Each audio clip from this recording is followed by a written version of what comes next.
तंत्रज्ञान फारच विकसित झाले आहे. मोबाईलचे तंत्रज्ञान तर इतके वाढले आहे की ती मोठी क्रांतीच झालेली जाणवते.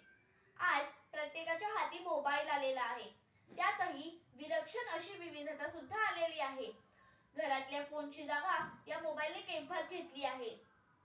अशा या मोबाईलच्या अतिरिक्त वापरामुळे कधी कधी मोबाईल नकोसा वाटतो. त्यातूनच प्रश्न निर्माण होतो, मोबाईल गरज की व्यसन. पण ज्यावेळी एखादे नवीन तंत्रज्ञान निर्माण होते तेव्हा ते मानवी सुखसोयी या दृष्टीने उदयास येते. मानवाचे कल्याण साधणे हाच त्यामागचा एकमेव हेतू आहे. मोबाईल सुद्धा एक विकसित स्वरूपाचे तंत्रज्ञान बनले आहे.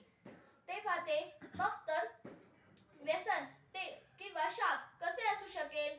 ते तर फार मोठे वरदानच आहे. फक्त मोबाईलचा नको तितका नको तसा अतिरिक्त वापर केल्यास तो आपल्याला व्यसन वाटू लागतो. आपल्याच मोबाईलवर येणारे ते कॉल, SMS रात्री अपरात्री केव्हाही येतात, अक्षरशः पिच्छाच पुरवतात. हे झाले आपल्या मोबाईलचे. पण दुसऱ्यांच्या मोबाईलची तर बातच अलग आहे.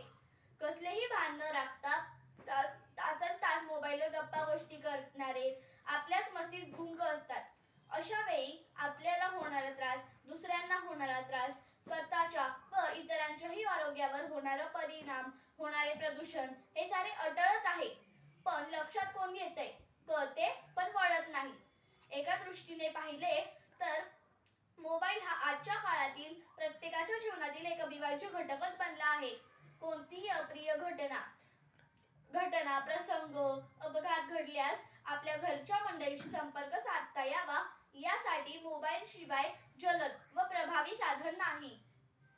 जगाच्या एका टोकापासून दुसऱ्या टोकापर्यंत जाण्यासाठी कुठेही पोहोचण्यासाठी मोबाईलच्या माध्यमातून आपण जाऊ शकतो.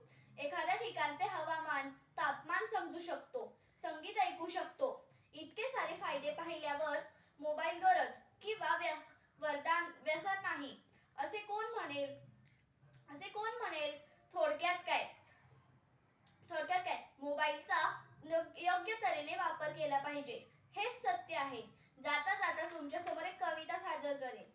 प्रिय मोबाईल तू असा कसा रे, म्हणतो तासन तास घेऊन बसा रे. तू जेवढा चांगला तेवढाच तू वाईट. कोणाकडे ब्लॅक तर कोणाकडे व्हाईट. उपयोग झाला नीट तर तू इन्फॉर्मेशन, टाइमपास केला तर तू खूप मोठं कन्फ्युजन. तुझ्यामुळे सोशल मीडियावर चाललाय कहर. नवनवीन ब्रँडला आलाय कसला बहर. फेसबुक, इंस्टा सगळ्यांनाच यांची भुरळ. तुझ्यामुळे माणूस चाले ना सरळ. जग आले जवळ पण पडले नात्यात अंतर.